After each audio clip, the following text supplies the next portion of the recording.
Como vai? Tudo bem? Sejam todos bem-vindos mais uma vez ao nosso canal Perante o Eterno. E hoje, em continuidade do nosso estudo do livro Mente, Caráter e Personalidade, temos o nosso nono estudo. Já? Nono estudo. Mas ainda no primeiro capítulo, olha só. Já tem uma longa caminhada. Oh. Oi, gente, mais uma vez aqui. E mais uma vez queremos agradecer também a todos vocês que estão curtindo o nosso canal, que estão deixando os seus comentários, estão nos mandando no nosso particular também. E aproveitem para se inscrever. É isso aí. Se você ainda não se inscreveu, por favor, se inscreva. Tem pessoas assistindo o vídeo Sim. E não se inscreveram ainda.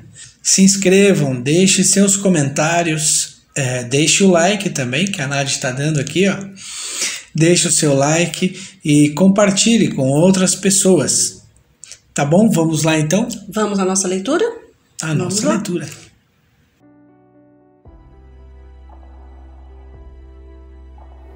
Progresso mediante conflito.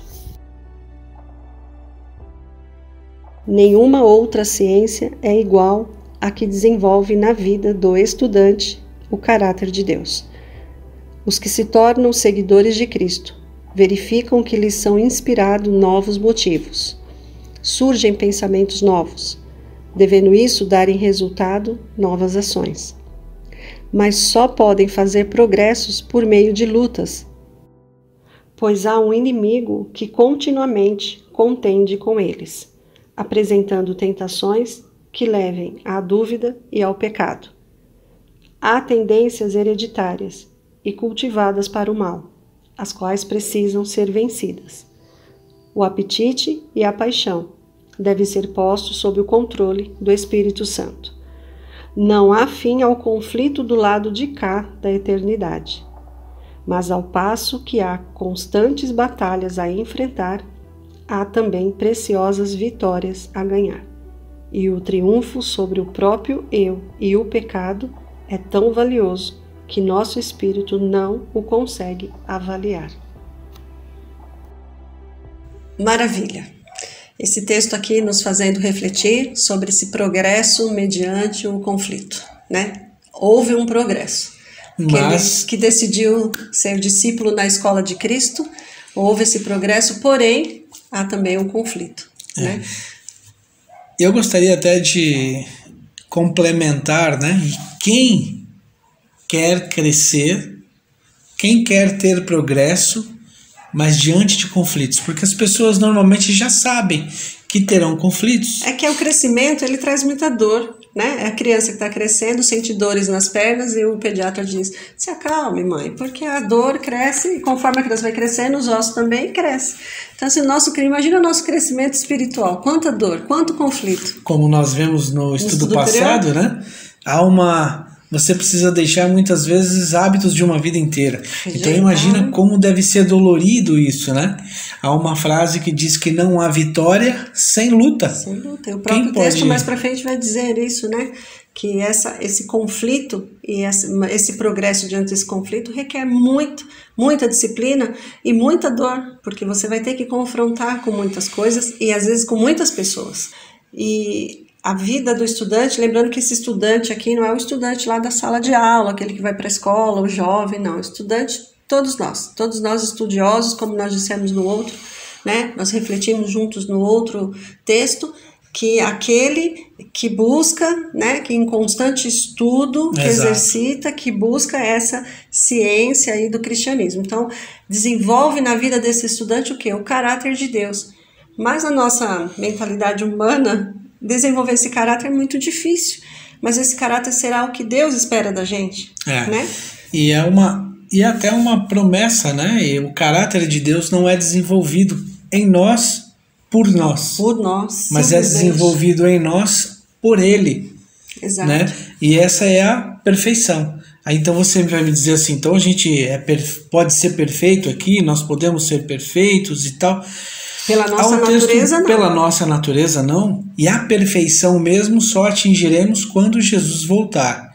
E há um texto bem interessante em Gênesis 17, verso 1, que ele diz assim, Deus falando com Abraão, e Deus fala, anda na minha presença e ser perfeito. Então há uma possibilidade.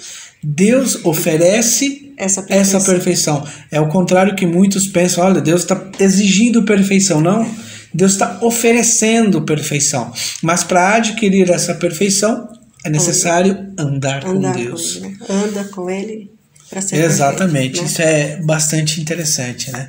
E como nós já conversamos e temos falado bastante dessas novas atitudes, né? Essas novas ações, que isso vão sendo inspirado e nós vamos tendo essas novas oportunidades, vão surgindo de sermos pessoas transformadas, né? E isso também é muito difícil, porque tudo muda. Muda o meu jeito de falar, o meu jeito de se comportar, a minha alimentação, muda as coisas, os assuntos, né, os programas que eu gosto de ver, as coisas que eu gosto de estudar. E isso trazendo ainda todos os conflitos. Sim. Né? Porque existem ainda pessoas que não vão acreditar e vão trazer muitas dúvidas em relação àquilo que nós estamos tentando, né, na nossa pequenez, conseguir atingir. Claro. É muito natural isso, né? Você encontrar pessoas que subestime mesmo, que né? subestimem, pessoas, até eu conheci pessoas que tiveram as atitudes, uma vida, uma conduta, durante uma conduta bem errada, durante um período grande na vida, e outras pessoas, olha lá, fez isso a vida inteira e agora tá aí, ó. Olha como tá andando, agora tá querendo ir para a igreja. E muitas vezes impede, esse tipo de comentário, impede até a pessoa de progredir, de continuar, né? Eu já sou um pecador mesmo, eu já andei errado a minha vida inteira, agora mesmo eu não vou continuar, eu não vou conseguir.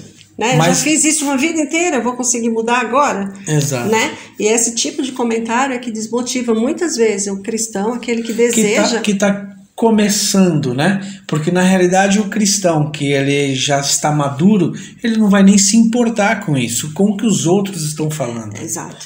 Né? Mas aquele cristão que está começando a mudar suas atitudes, como Gálatas 5:22, e somente pelo poder de Deus é possível essas ações serem mudadas. Sim, com certeza. Nós já até falamos no estudo anterior sobre isso. Mas em Gálatas 5:22 mostra o que? Os frutos do Espírito Santo. Né? O amor, a bondade, o domínio próprio, a mansidão. Então tudo isso são ações do Espírito Santo que são colocadas em nós. E a gente acaba mudando isso, mas não por nós.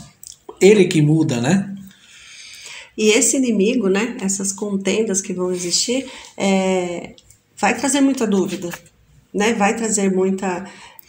além da divisão, porque às vezes você quer até mostrar, né? Quer dizer, para mostrar para o outro o quanto você está transformado, o quanto você conseguiu, o quanto você está disciplinado, e muitas vezes vão deixar você com dúvida, vai nos deixar com dúvida. E comentários, às vezes, que a gente pode até ouvir de pessoas que julgam o outro, né? Olha lá, andou uma vida inteira errada, agora anda com a Bíblia. Olha, fez tudo errado a vida inteira, agora é santo. E não é bem assim, né? Ao invés de termos esse tipo de comportamento, ao invés de termos esse tipo de conduta, por que não nos aproximar deste que se transformou e querer saber o que fez ele ser uma nova pessoa? Sim. Principalmente um cuidado que devemos ter é quando nós dizemos ser cristãos e apontamos o dedo para ele. O julgamos, porque se eu acredito que Jesus morreu por mim e vai voltar, e eu acredito num plano de salvação, eu posso acreditar muito bem nessa transformação do outro. Então, toda vez que, quando nós estivermos esse processo de transformação, de mudança, não devemos desistir.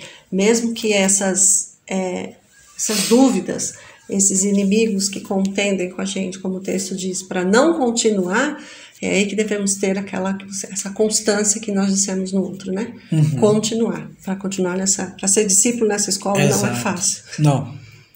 São várias coisas que virão contra, várias coisas que farão essa luta, esse crescimento ser mais dolorido. Mais dolorido, muito né? mais.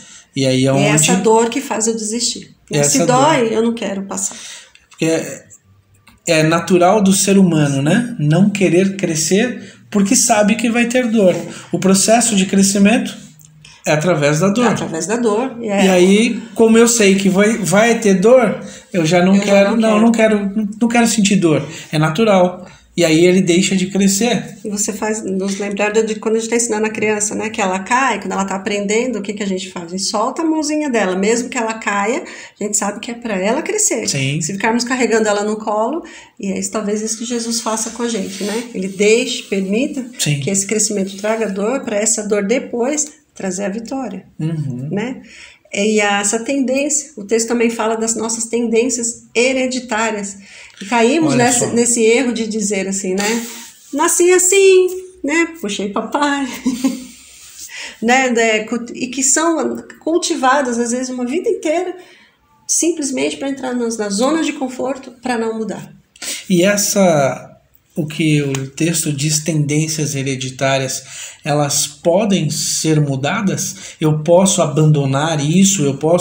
A luta é maior? Como que você acha que funciona? A luta é muito maior, né? Porque se eu cultivei o que vem da minha genética, se eu entro na minha zona de conforto, não desejo, eu não exercito, eu não oro, eu não busco, fica difícil, claro, né? Mas não é impossível, porque é sob um controle deste Espírito Santo que eu vou conseguir. E não há conflito, não há. Ou melhor, o conflito vai sempre existir desse lado, né? Nós nunca vamos ter paz, vamos dizer, né? Quanto mais a gente se aproxima dessa transformação, quanto mais a gente rejeita as coisas que nós não queremos, mais há o conflito, mais há as tendências das dúvidas, das pessoas não acreditarem na gente. É muito comum isso, mas há uma esperança, né? Sim, quando a gente permite que o Espírito Santo trabalhe, né? Sim. Se a gente não permitir que o Espírito Santo trabalhe em nós todos os dias. E há uma frase bem interessante que até mesmo naquele filme, tem um filme que o Morgan Freeman fez e ele diz assim, né? E ele faz o papel de Deus. Então a mulher pede paciência e ele fala assim, quando você pede paciência a Deus, você acha que Deus vai te dar paciência ou situações em que você exercite a paciência? Olha o exercício aí, né? É um exercício. Olha então o exercício. Tudo é essa questão, né? Mas a gente não, a gente quer tudo pronto. Tudo pronto. E o nosso caráter, todas essas questões, os frutos do Espírito Santo, eles acabam sendo forjados em nós. Exato. Eles não vão ser da noite para o dia, eles são forjados. E o mais interessante é quando eles se tornam naturais. E essa mudança, muitas vezes, nem mesmo nós nos reconhecemos. Sim. Né? A gente passa a nos olhar, nós mesmos nos olhar de uma forma tão grandiosa, né? Não no sentido de ser melhor que o outro, não é isso, que a gente não se reconhece. E eu acredito que seja mesmo essa a ideia, nos olhar todos os dias e falar, eu não me reconheço. Olha como eu estou diferente, como eu sou diferente. Isso dá uma sensação de paz, é essa paz, né? E aí você acha que, complementando isso, quando você tem essa paz, você tem tudo isso, você atingiu um certo nível de maturidade espiritual, o texto vem falando que não vão cessar os conflitos do lado de cá. Não.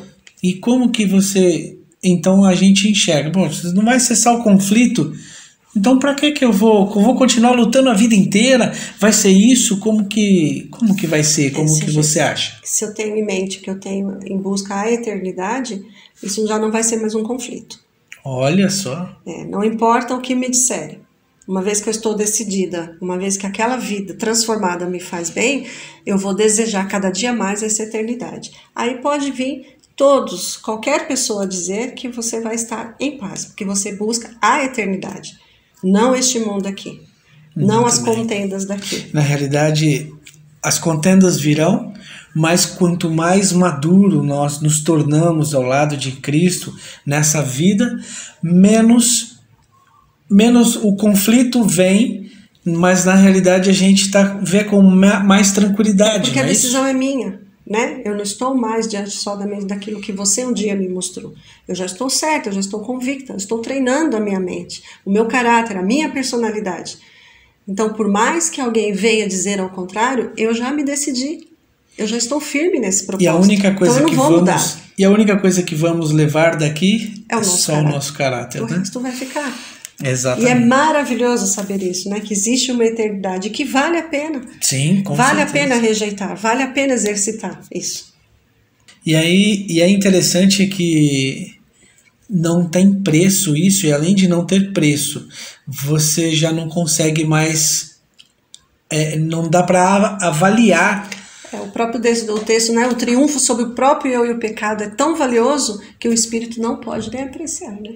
A nossa natureza não consegue. Exato. Porque isso tem um valor muito, muito mais além do que aqui. Exatamente. Não dá para avaliar essa tranquilidade que se tem diante de um problema quando ele surge, né? Há uma diferença de que quando você está com a maturidade espiritual e quando você está no comecinho, né? O mesmo problema. Você enxerga do começo uma proporção totalmente diferente. Como se até não tivesse nem solução, né? Como Exato. se aquilo fosse o Mas fim, quando né? você já é mais maduro, você enxerga com mais tranquilidade. E o interessante, né? O próprio eu e o pecado, né? E quando nós conseguimos atingir esse nível de entendimento, de perfeição não, né? Mas de entendimento e sabedoria, o eu sai. Sim. Né? Não sou mais eu, né? Aí sim, até aquela frase, você acabou de falar isso, me lembrou daquela frase, já não sou eu quem vivo, mas Cristo vive em mim. Exatamente. Há uma diferença que muitas pessoas até confundem, né? A vida de Paulo. Sim. Paulo, no começo da sua vida, ele fala que o bem que ele queria, ele não fazia. O mal que ele não queria, esse sim ele fazia. Mas isso ele estava no começo da sua vida de cristão, de cristianismo, andando com Cristo. Mas esse começo para ele deve ter sido um conflito muito grande, né? Porque ele já era religioso, vamos dizer assim, não é? Erudito, era um judeu, né? um erudito. Exato. E de repente chegou Cristo e mudou tudo, todos os conceitos dele, né? Fantástico você está dando. Né? Exato. Mudou todos os conceitos. E aí ele começou a sentir essas lutas dentro dele. E aí já no final velhinho ele fala essa frase: já não sou eu quem vivo, mas Cristo vive em mim. Há uma diferença, um hiato muito grande entre a sua juventude e o começo de suas lutas e o fim. E o fim é onde ele diz que é Cristo que talvez vive. Dure uma vida inteira, né? Com certeza. Tem pessoas aí sim, né? A cada pessoa um tempo. Tem pessoas que têm esse entendimento e logo conseguem. Despontam. Né? Outras demoram, outras caem, voltam de novo, recomeçam de novo. Cada recomeço mais dolorido, mas chega no final, ela consegue. Acho que todos nós estamos nesse crescimento contínuo, né? Exato. E o importante é como num outro estudo você por 2 vezes falou e eu acabei falando outra coisa, não desistir. Não desistir, não desistir. Por mais difícil, por mais duro que esteja, não desista. Porque a vitória virá com certeza. Ao lado de Cristo ela sempre virá. Só vem a derrota se você desistir. Desistir. É uma grande batalha, é uma luta muito grande, mas o que nós temos a almejar é essa vitória. É o porquê e o para quê que eu estou nesse caminho. É uma pergunta que devemos fazer. Para que tudo isso? Para que rejeitar tudo isso? Para que disciplinar essa minha mente? Né? Qual é o nosso alvo? Qual é o nosso objetivo? Buscar as coisas do alto, como dissemos no outro, ou ficar com as coisas daqui? Muito que é muito bem. mais fácil. É uma grande provocação. Então vale a pena pensar? Muito bem. Deixa o comentário aí, escreve aí o que vocês acham. É isso aí. Então, até o nosso próximo estudo, que será? Mas o cristão tem dever? Ou só direitos? E agora? Qual é? O dever de todo cristão. Então, até lá, nosso próximo estudo. Tchau!